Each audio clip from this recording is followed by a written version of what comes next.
interpretive dance in our work. So. Okay, we will get started. I think everybody here knows Kirsten. I reserve my good pronunciation of her name for presentations. The rest of the time I call her Kirsten, and I'm ashamed of that, but it is what it is. We should pronounce her name Kirsten. Thank you. What's her surname? Bessemer. That's really good. Yeah, thank you. But if you normally ask me, I'd say Bessemer. Yeah.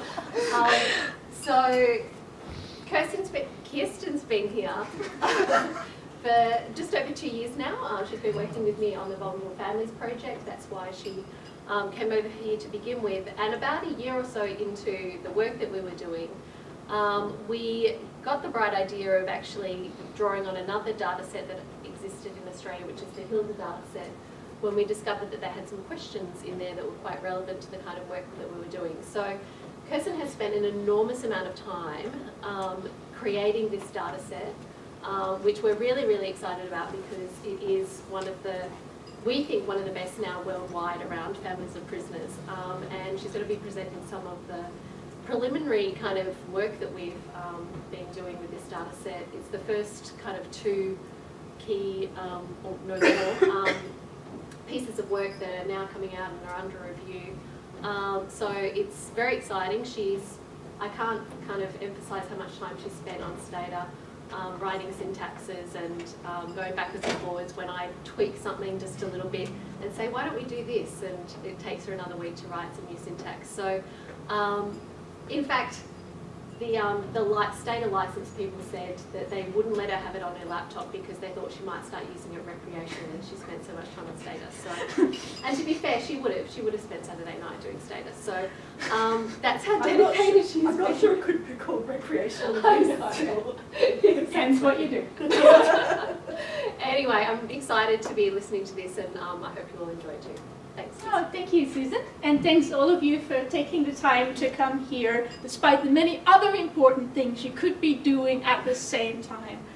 I want to spend today to give you some of what I think are our most exciting findings from the year in which we've now been using the Hilda data set to find answers to a variety of different questions. I'm so glad you made it. Hi.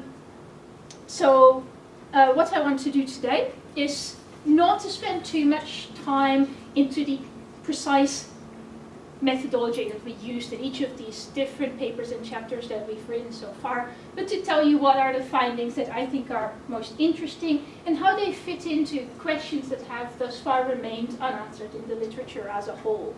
You're also catching us at what I think is quite an interesting moment, because none of the results that I am presenting to you now have as yet been published. A number of them either are in book chapters that are going to come out or are currently under review. So you are one of the first to know. So there are a number of important research gaps in the paternal imprisonment research. One of the things we do know is that children who are affected by the imprisonment of a father or mother are disproportionately affected by a wide range of harms, and this is something that has been documented in research for already more than 4 decades. What we don't know, however, is whether these kinds of harms are actually caused by imprisonment, or whether these kinds of harms can be explained by the fact that children of prisoners tend to be drawn from the most disadvantaged populations within any country. They tend to be already affected by a wide range of problems before their parents go to prison.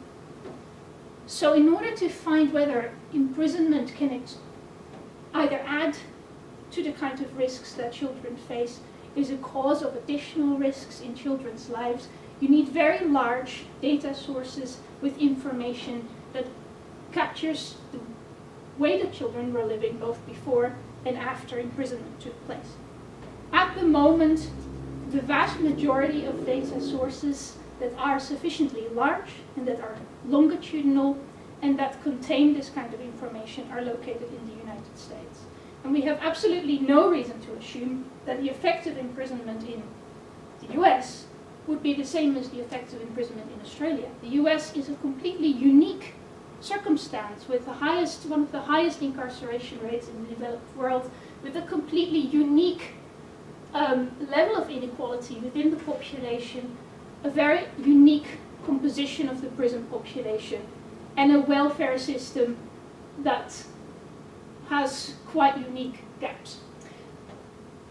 In addition, within the large body of work that now exists about the conditions that prisoners' children are predisposed to, there is almost no research whatsoever anywhere about children with other family ties to prisoners. There are really only a handful of studies that look at children who are affected by the imprisonment of a brother or sister, or of anybody else who lives with them that they might be close to. And our data is one of the first, the first large data set that is able to look at those kind of family ties. So one of the big problems in paternal imprisonment research and family imprisonment research more broadly that I already touched on is that we don't really know whether the high levels of negative outcomes in children's lives represent a causal relationship. It is also entirely possible that many of the problems that prisoners' children suffer from into adulthood and throughout their lives can just be explained by the fact that their likelihood of experiencing family imprisonment it can be explained by risk factors, which also explain their other negative outcomes. So this is proposition A. Pre-existing risks explain why they experience family imprisonment, and it explains why they are then also more likely to be homeless, to have addiction problems, mental health problems, unemployment, etc. in adulthood. A second option is that they have these pre-existing risks, but paternal imprisonment or family imprisonment adds something new to that. Something happens when a family member goes to prison that really makes the situation of these children worse. For example, because they experience loss and grief in relation to missing that person, or because their developmental context changes because somebody is missing from their household who has an important role in raising them, or because the remaining adults are affected, because the household is affected by poverty, other financial problems, for example. So then we would say that this is an additional effect. It could also be that it is a lot more complicated, and that some of the risks that were already there become worse because of the imprisonment. Only certain kinds of households and certain kinds of situations are affected, or only certain kind of imprisonments of certain types of relationships impact on certain people. So option C is the most complex. Now our three key research areas more or less map onto these different causal possibilities.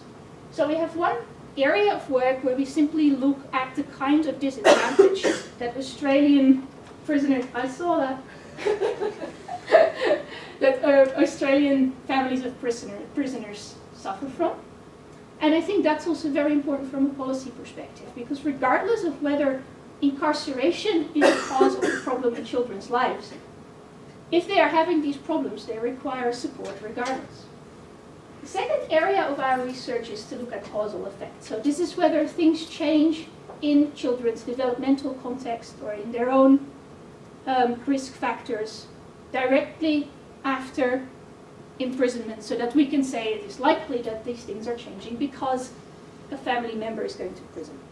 And the third area of our research is to look at differences between affected families and to try and understand under what circumstances, what kind of families are affected, in what way, and to allow for the possibilities that some outcomes may only affect some families, and some families might be differently affected, or even positively affected by the removal of a family member because of prison. So I'll tell you a little bit about each of these in turn. Our data, of which we are so proud, is the HILDA dataset, and it is one of the few large representative surveys in the world that has information about imprisonment. It contains more than 17,000 Australian adults, and it follows them every year. Every person above 15 years of age in any of HILDA's household answers a wide variety of questions about many different aspects of their lives. And every year around Christmas, we get a new update about these people. So at the moment we have 15 years, but in a few months we will have 16 years, up to 16 years of continuous information about adults and children. For each household that has been in the Hilda survey, all adults and children are included. And when people move to different households, those people also join the survey. And the range of information that we have is quite unique, and it contains many of the kinds of areas that are thought to be important mechanisms in the way that paternal imprisonment might transmit risks to children. But this is the most important question, and the one that allows us to do this. In a list of many different kinds of life events that people can suffer from, they are asked, did any of these things happen to you in the last 12 months? Did you get pregnant? Did you adopt a child? Did your friend die? Your partner die? A whole alphabet of these. And then by the time they get to M, they ask, were you detained in a jail or correctional facility? Yes or no? And if so, how long ago? And was anybody who is a close family member to you detained in a jail or correctional facility? So we have that information for 15 years for everybody who lives in a household at any one time. So if you take a child in the Hilda survey, let's call her Mary, we have the people that she is living with as she is born and their history. We have her biological parents, even if they move out immediately after her birth, if Hilda has been able to collect that information, which they often or almost always have, we will have that person's trajectory. We will know if a stepfather moves into Mary's household, we will know about that person, and we will continue to know about that person also if he again moves out. We know about what happens to siblings and about anybody else who lives in the household related to this child. So what we can then do is we could say something like, this biological father who only lived with her when she was a baby, nonetheless goes to prison when she's in primary school. And she may be affected by that even if he is not living with her. And the stepfather that has in the meantime moved in with her also goes to prison. Now you think I'm listing an extreme example here, trust me, we have plenty. And by the time she goes to secondary school, we can see that that's when her sibling goes to prison, and so on. So what we can then do, if we put this information together, we can look at all these different kinds of events where somebody in the household goes to prison, and we see something quite interesting straight away, and that is, despite the fact that the overwhelming majority of all studies on family imprisonment are about parents, only 36%, in our data set, only 36% of household imprisonment events are a parent. And the rest of the time, it's actually someone else. So based on frequency alone, we cannot justify an almost exclusive focus on parental imprisonment to the exclusion of everything else. In fact, sibling imprisonment is also very common in our data set. And you get all sorts of other people in children's lives that go to prison, including when they're a bit older, their live-in spouse, unrelated people, and grandparents, and so on. Using this second question that I showed you earlier, we can also look at other kinds of events. So we can see people who used to live in the household and who are no longer living in it. So this is all parents, regardless of where they're living, that go to prison. And we can see anybody who's affected by the imprisonment of any person they consider a close family member. And that's more than 2,500 occurrences in the data set. If you put it together a different way, you get a sample of more than 1,300 children who are affected by any of these kinds of events, and often by a combination of them, living across more than 700 households. So the first area that I want to discuss is this idea of family imprisonment as a marker of disadvantage. So within that area of our work, we're not really asking, is this really caused by imprisonment, but what actually are the kind of problems that these children suffer from? And before we started this work within Hilda, almost nothing was known about the characteristics of this population within Australia. Not very much about parental imprisonment, and to my knowledge, absolutely nothing whatsoever about any other kind of imprisonment. So we have 2 pieces of work in this area. I'm only going to discuss a little bit one of these, because the other one we use another large national data set. And within that we asked, are families affected by imprisonment more disadvantaged than other Australians? Because we didn't know that to start with. And are there differences between these households? Does it matter whether it's parental imprisonment, household imprisonment, or some other close family member who's not in the household? And we wanted to see, are these problems just at the time that that imprisonment takes place, or are these kind of long-term, lingering high levels of disadvantage? So if anybody cannot see this, I can put it back, but this is easier to read. If you're really colorblind, you can raise your hand now. But what you can see here is this is just 4 of the indicators that we looked at, which of a much larger battery of social exclusion indicators. And the first thing we can see is like the green area on the very right, that's just general households in Australia. And on each of these 4 things, low social support, not feeling part of your own community, living in a household for children where adults have been victims of violence in the last year, living in a household where adults say that they are feeling unsafe. In the general population, all of these are rare conditions amongst families of prisoners. They really are not. And what we also see here is that children growing up in families affected just by a household member imprisonment, but not the imprisonment of a parent, are at least as badly off on all these indicators as those affected by parental imprisonment. So we see another argument here to say, well, maybe we should be looking at a broader range of experiences than paternal imprisonment alone. Close family imprisonment is associated with slightly lower levels of disadvantage, but nonetheless this is also a very disadvantaged population. Now, if they weren't socially excluded at the time of imprisonment, we asked, what was the likelihood then that if we came back to them 5 years afterwards, they had become socially excluded on any of these indicators in the meantime? And the answer to that is quite likely, and much more likely than a random household over a random 5-year period. And so they were more likely, if they weren't already a low-income household, 5 years later, they were more likely to have become one. They were more likely to be in financial hardship. The children were not likely to be living in households where nobody had any education beyond high school, where adults have poor general health, poor mental health, and so on.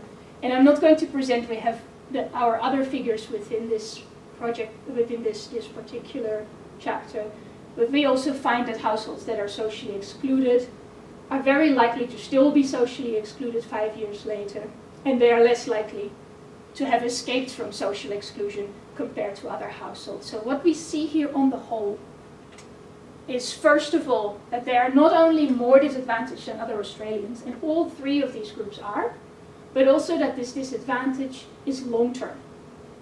And that within these 3 groups there are differences, but those are small differences. All 3 groups, close family imprisonment, household imprisonment, parental imprisonment, all 3 are groups of children that are heavily disadvantaged. So I want to move on to the bit you might find more exciting. It's the next question. So they are obviously doing badly, but is it imprisonment that is causing some of these problems? We have a lot of work ongoing, 2 papers under review and one that is in progress, I hope, that is led by Steve in the Netherlands, Steve van de Weijer, who some of you might have met here, where we look at, do we see any kind of outcomes change and that year that imprisonment takes place? So what we want to know is there a direct effect of close family imprisonment, any kind of family imprisonment, parental or household, on any negative outcome for either adults or children? Because if there are changes for adults, we can assume that these might impact also on children indirectly. We also want to know by what mechanisms these impacts might occur. And more broadly, we look at whether our findings fit with the current theoretical models in the field, many of which have never before been tested. So one of the important theoretical models is by Joyce Arditi. If you got the email this morning, you have a chance to meet her soon. This is the family stress proximal model, and it's one of the most important models explaining a possible way by which children's outcomes could be changed as a result of the effect of the imprisonment of a parent. Just like most people in the field, this model has never really looked beyond that. We think maybe it could be also applied more broadly. So the idea behind the model is that when parental, or maybe close family imprisonment takes place, the caregiver who does not go to prison may experience two problems: high levels of stress that manifests itself as stress associated with their parenting, and also a kind of difficult to process grief that is called ambiguous loss, that relates to a kind of grief that doesn't have an easy outlet and that is difficult to explain to other people, because this person is gone from your life, but they are actually somewhere. They haven't died and they haven't moved away, but they're in prison, and it's an awkward kind of grief to experience. So these two things are thought to then affect the caregiver's quality of parenting, the way they parent, as well as the way that they guide the child through, and the child experiences their contact with the person in prison, their visiting experiences, and together these kinds of factors then result in changes in child adjustment. So we looked at this part. Does close family imprisonment affect parenting stress, and does the extent of that parenting stress then change the way that the mother experiences her relationship with her child or children? We use a fixed effects model that I don't want to say too much about, but what is important is that this kind of model looks at changes within each person. So say here, this is a model where at the bottom you have somebody's social support over 15 years. Some years it's really bad, and some years it gets a bit better. And here it's amazing. I'm not quite sure what happened there. So if you take 3 years in which this particular mother maybe experiences imprisonment, we see that it doesn't appear to be particularly, in this case, clearly related to social support. Now, if you would use a different kind of model and you look at all of these values, you'd find, okay, this is a person with very low social support most of the time. If you would just compare them to someone else, you could say, okay, paternal imprisonment, low social support, we see an association. But because we look within each person specifically at the difference between those years where the family imprisonment takes place and those years where it doesn't, now you can actually see that for this particular person, there doesn't appear to be a relationship. So using this kind of model on parenting stress, we find that women are actually 50% more likely to have high parenting stress in a year in which they experience close family imprisonment. So that's a pretty strong and significant outcome. But it's important to say that nonetheless only 30% of cases in which close family imprisonment happens, in those cases does the woman experience high parenting stress. So close family imprisonment definitely affects parenting stress, but not for everyone, or not always. Now, for those people where close family imprisonment comes together with high parenting stress, there is a much greater, 3 times as likely, it's a very, very big effect, they're 3 times as likely to have a lower satisfaction with their relationship with their children. But those women who do not experience that high parenting stress, no difference. No significant difference, no difference. They are just like anyone else. So paternal or close family incarceration only is related to worse relationships between mothers and children for those mothers who get very stressed when it happens.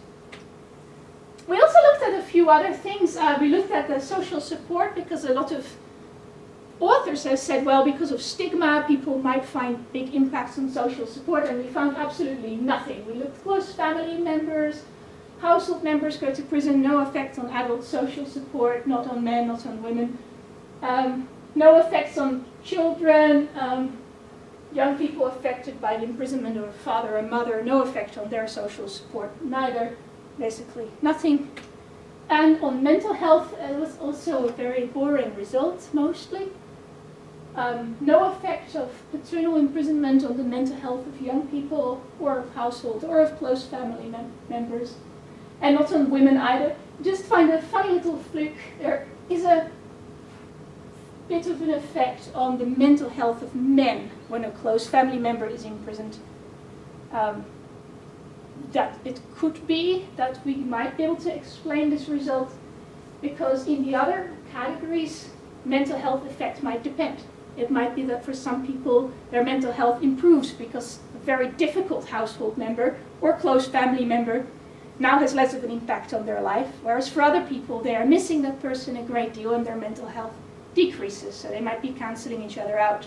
And that might be different for men. It is possible, but we really don't know. So what we can say, however, is that parenting stress appears to be pretty important, and it heavily influences the likelihood of worse relationships between or mothers who experience their relationship with their children more negatively. And this fits with the family stress model of parental imprisonment. But on the other hand, we're not replicating some of other effects, particularly mental health effects of paternal imprisonment. So that's an interesting thing to think about, that this is something that's somewhat different from what has been found, for example, in the United States. So the final area that I wanted to talk about a little bit is the area of heterogeneity. So within this kind of area of our work, we want to look at what makes some families more resilient or more vulnerable than others, and what kind of factors might determine long-term outcomes within all children who are affected by any of these different kinds of events. And I think this is one of the areas within the literature on close family imprisonment more broadly that is quite important going forward.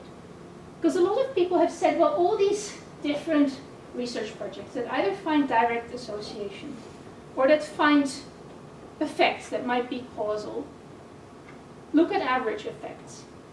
And none of these average effects give very clear policy guidance. So what I mean by that is, it doesn't tell us very clearly what we are supposed to do about it. What kind of factors might mitigate these problems for children? What kind of policies might result in fewer of these problems? If we can establish firmly that the imprisonment of parents causes harm to children, some people argue, well, then we shouldn't be imprisoning parents, but there are a lot of big practical problems associated with that solution, and some issues with justice. So it might be a lot more important to say under what circumstances do children affected by which of these problems need our help, and what kind of support might help here. So for example, our parenting stress work that I've just presented already gives you a bit of an idea that this parenting stress might be important, and maybe this is something that could be addressed in some ways. But then we still need to know which 30% of instances of family imprisonment are causing that parenting stress. And more generally, I think we need to know what kinds of factors determine outcomes in children's lives. At what points could interventions work? And what kind of areas in children's life require this kind of interventions?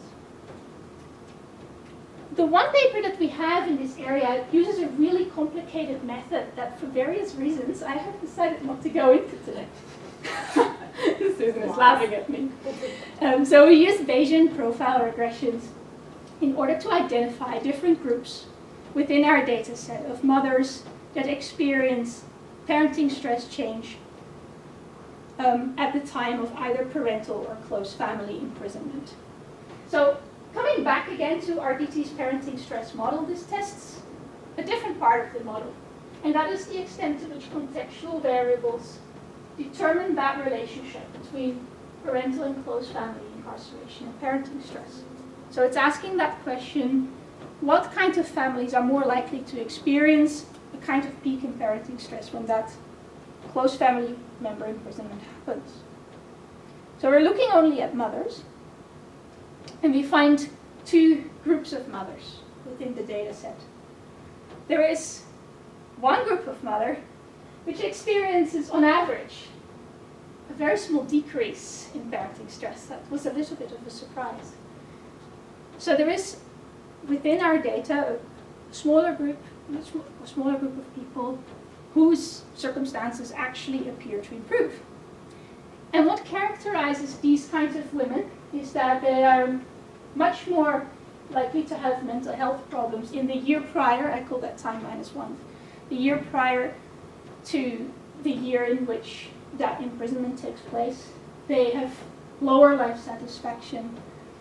They're already less satisfied with their relationship with their children. And I should tell you that an average of 7 may sound good to you, but the majority of mothers gives that relationship a really high grade. So this variable doesn't have a normal distribution. 7 is really pretty low. A lot of mothers give that a 10.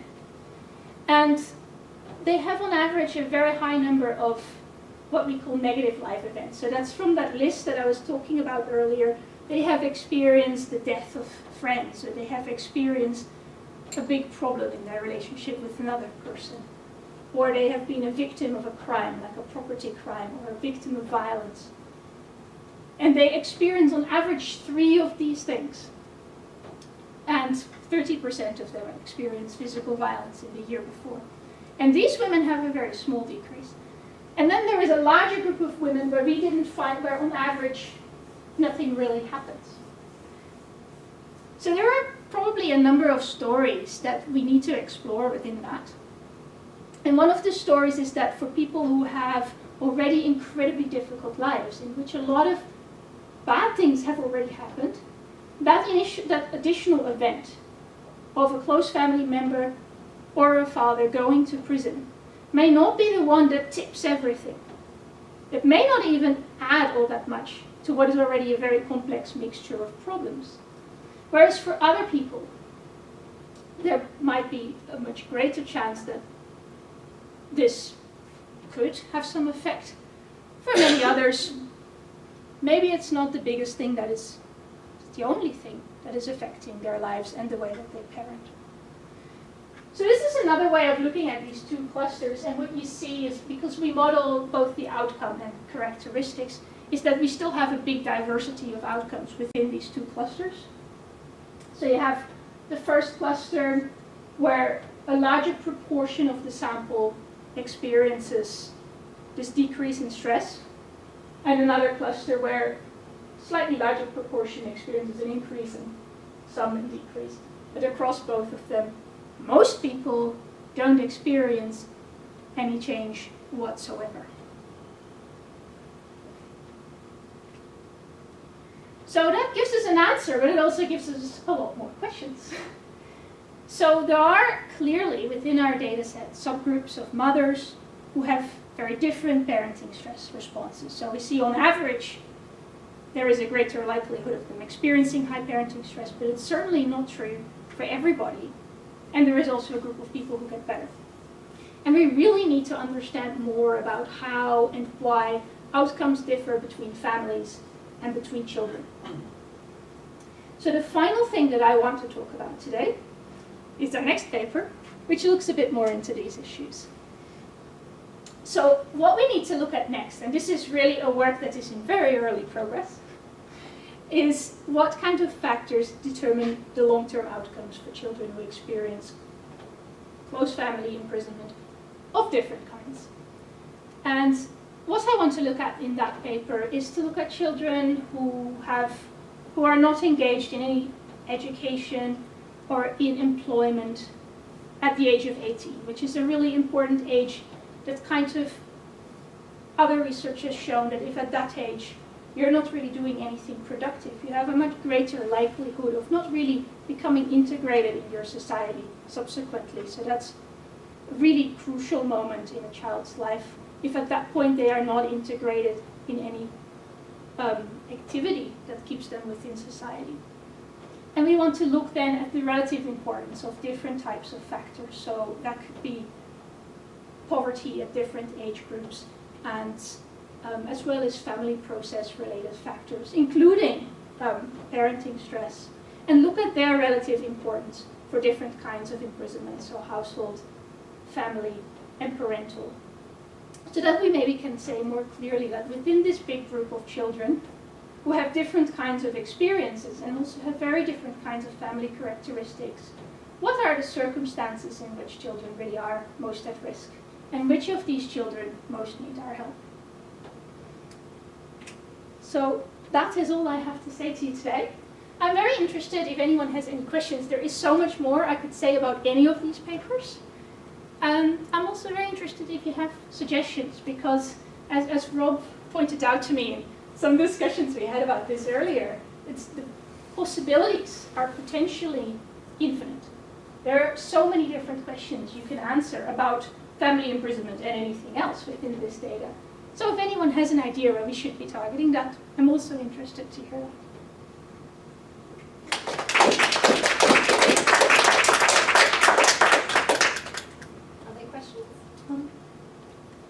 Hi, Kirsten. Are there clusters of mental illness types that are particularly spiky within this population, or is it just mental health issues in general? I can't actually measure, the Hilda dataset doesn't specify between different kinds of mental illness as far as I am aware. So we can't specify between you're thinking whether we could look at psychosis versus depression or Yes. Anxiety or so on. And I think that although this data has many possibilities, there are also many things it doesn't do. I think part of that is because they were restricted that they couldn't interview people for more than I think a couple of hours at this already, so they didn't ask about anything in really great detail. Mm-hmm. So yeah, that's all we've got. But it appears that within mental illness as a whole, we find not much of an effect. So floor effect? I mean, if they've already got a mental illness and you're modelling change, there might not be anywhere for what it to we go. use is this variable, it's a scale, and it uses a series of questions that is more generally designed to identify clinical and subclinical levels of depression and anxiety, mainly in the general population. And the other issue is that this is not done by a psychologist, right? This is done by a trained interviewer. So they asked a range of questions that are about how often, past period, did you feel worthless, those kinds of questions. And then from that, a scale is calculated from 0 to 100. So we're looking at differences. Now within the research that I discussed, we looked at kind of people who were in the top quartile of that range, so the people with the 25% worst mental health scores relative to other scores. So we simply looked at whether people were crossing into that threshold. Mm-hmm. So you might be right that if you look at it some other way, you might find something else. I think it's the K10.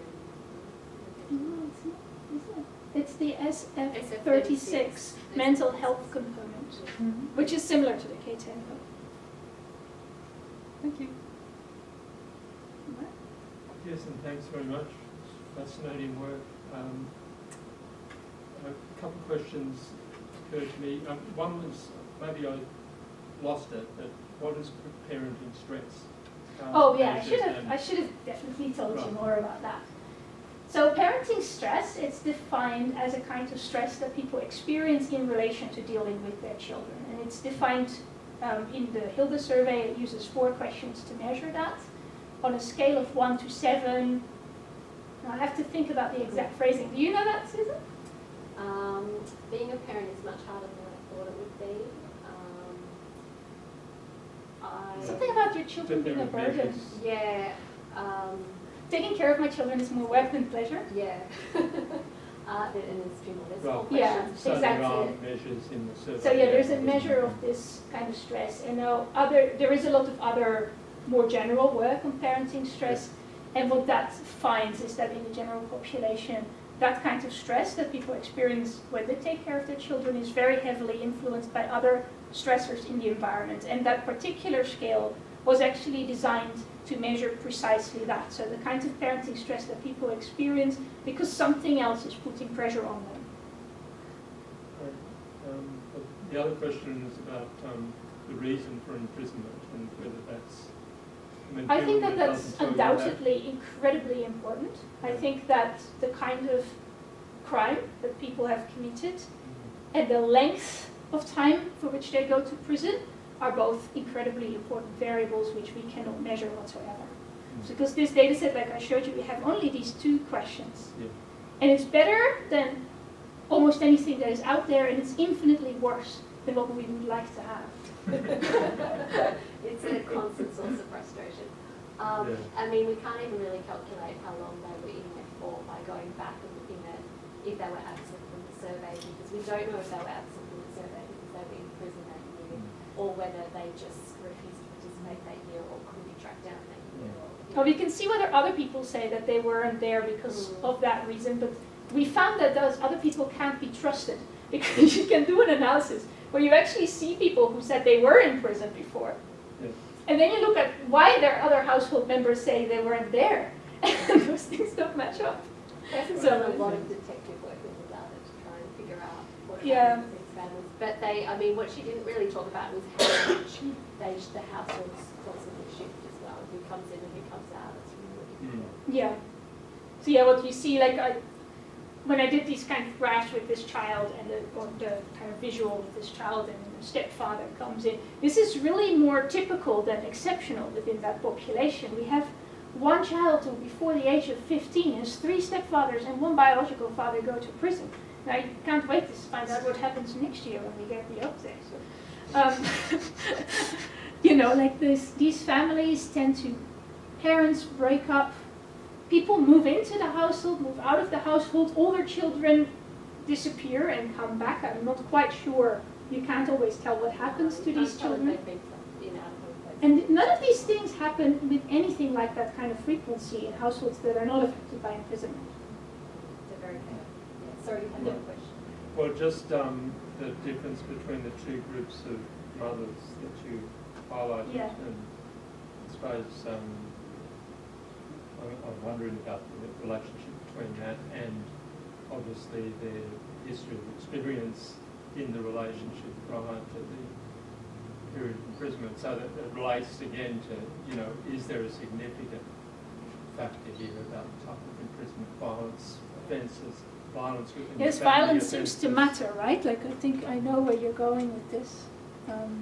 Yeah, this one. So experienced physical violence in the previous year is a pretty significant difference. Yeah, you should, by the there. way, realize in general population it's I think something like 1 or 2%. Yeah, Or something, yeah, between 2 and 3. Anyway, it's not 30. yeah. We don't know if it was her partner. Yeah, and there's no Yes. way of telling, because for reasons that I can completely understand, the interviewer does not say on how many occasions in the previous year has your partner. There's things you just can't do with survey data.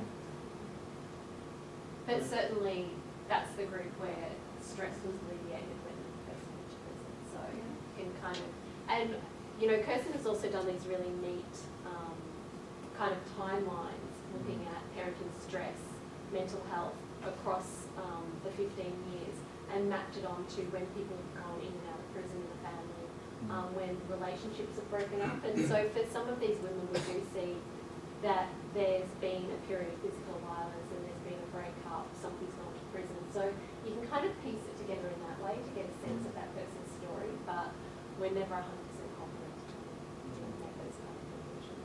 And then within these, you see that there are also so many other things happening. And when you look at these, I should have put one of those in. But yeah, we have these kind of visual, these graphs where you can relate kind of different events to parenting stress and mental health. And you see that people go through periods of really extreme poverty where they are reduced to kind of needing help from charities and so on.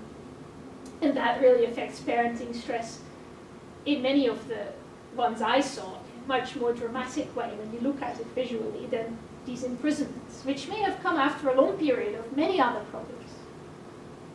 Getting a promotion at work also really Oh yeah. increases parenting stress. as Yeah, well. we didn't find that yet. Yeah, being promoted caused this big Yeah. spike and a bit of a valley in mental health. Yeah. So yeah, feel free to ask me more. I like questions. Is it possible, I mean, I can't see that. Is it possible that you have, for example, multiple incarcerations Yes. at one time? And have you sorted that out in a way, or is that just in your close family incarceration? There might be those who have only one close family member or also 3 or 4? Yes. So there are two questions like that I showed you at the beginning of the presentation that we use. So we have that question, have you been imprisoned? And we can map that information onto anyone else. And has somebody close to you? Now, has somebody close to you been to prison? That is simply yes, no. So that could be multiple people and we will never know. And then it says when. And if it was multiple people, we have no idea how they answered that. So that's a little blurry within the data. However, if several people in the household, or people who used to live in the household, go to prison, like for example, and this happens quite a bit, a biological and a stepfather at the same time. Or we have also households where the father and the brother go to prison. We do wonder if that was related. So that we can see. It doesn't happen frequently enough to create a sample that I can do anything with. So there isn't a good sample of children or families that have these kind of multiple imprisonments at once that I can run an analysis on, but it certainly happens. Yeah, it might be, I mean, with regard to your last project on the long-term outcomes, I think it might be perhaps an idea To look at the cumulative. to create a kind of family history incarceration, a family history of incarceration, because I think if you have multiple events, that might actually have so an in impact on the, because you are looking now not at the next year or so, but you are looking at a long-term outcome. So I think that it might be good to look at these longer-term history. Yes, the diversity of people that are imprisoned, the total number of people that are imprisoned. There are a few methodological issues with that, particularly around, because one of the problems we have with these families that we were talking about before is that they're very chaotic, is that they're also not always very good at doing Hilda surveys every year. So we have quite a lot of attrition within the population. So we need to be quite careful in asking questions over very long time periods that kind of require you to have continuous streams of high quality data, or asking questions that are less precise but that allow you to use most of the samples. So there's a bit of a methodological dilemma there. I need to think, I might ask you more about that. I don't know the answer. No, but talking to you always helps me anyway. Yeah, the best. Yeah, that's one for the bus. Are there any other questions? Yeah. Is it, with family, is it possible to separate, say, cohabiting versus traditional marriage? Yep, we haven't. It's a really interesting idea, totally, yeah. Yeah, we have marital status, and I don't think we've ever done anything with that. No. No, no, we should. But they are less likely to be married, right? Oh, yeah, As a yeah. sample. Yeah. Yeah, they're a great deal, but they're still, it's actually kind of interesting because I think the only real rival data set in the world is the Fragile Families data set in the US, which has 5 waves, so we have 15, we're way cool, but they have a very large sample as well, but they only have unmarried parents. So that's actually something also that we can do that other data sets can.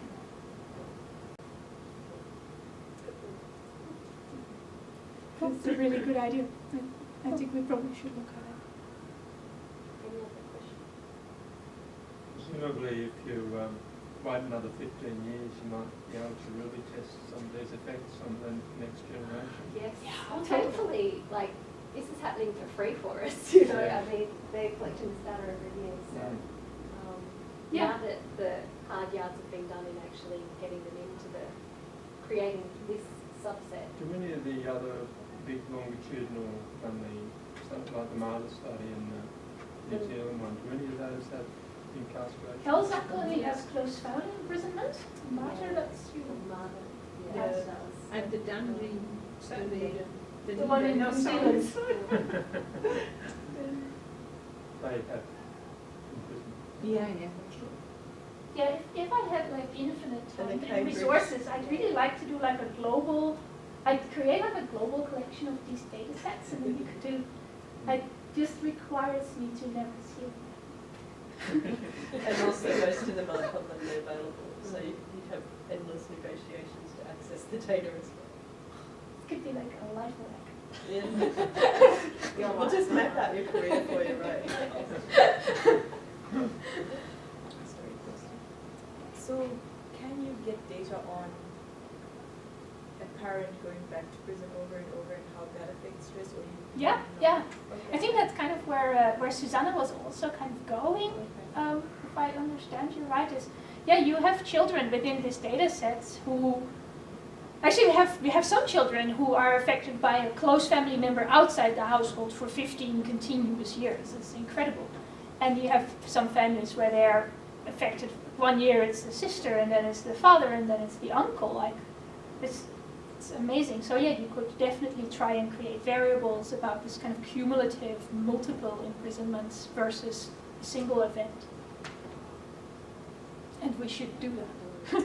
Yeah, it's challenging us methodologically and statistically Yeah. to figure out how to work with the data, really, to bring in the complexity at the same time. Yeah, and to work with what's missing as well. I think the problem is that I need to, I hope I now got it right, with that study is that it's of course not a very large N. I think we have only 1,000 or so. And- Cases overall. And that is not a large number. I mean, you have here the advantage of huge numbers so that you can go really in all this detail. And for example, for that study, they would be pretty much at loss with 2 or 3 variables already, finding all empty cells. Yeah, exactly. The thing about the big survey-based things like Dunedin, like the Cambridge study, is they tend to oversample disadvantaged people, so they do have more cases of incarceration than general population studies. But in Cambridge studies, the N is pretty low, like it's about 30 Yeah. something that Yeah, actually about inherit 30. in prison. Yeah. In the G3, it's higher. Yeah. Why do they oversample? No. Because they were looking at Purposely, the or- impact of disadvantage really on.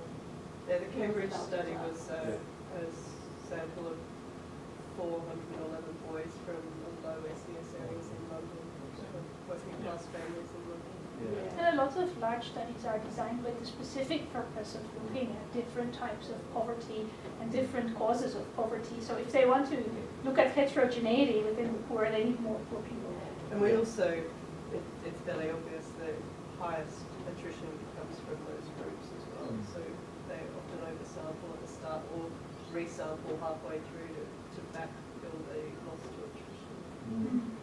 Yeah.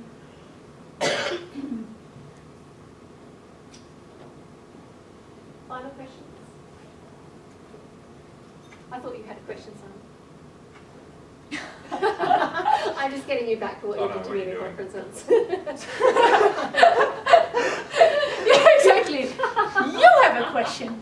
Yeah, at least I came up with a question when you threw it at me. You know. Okay, can you join with me in thanking Kirsten?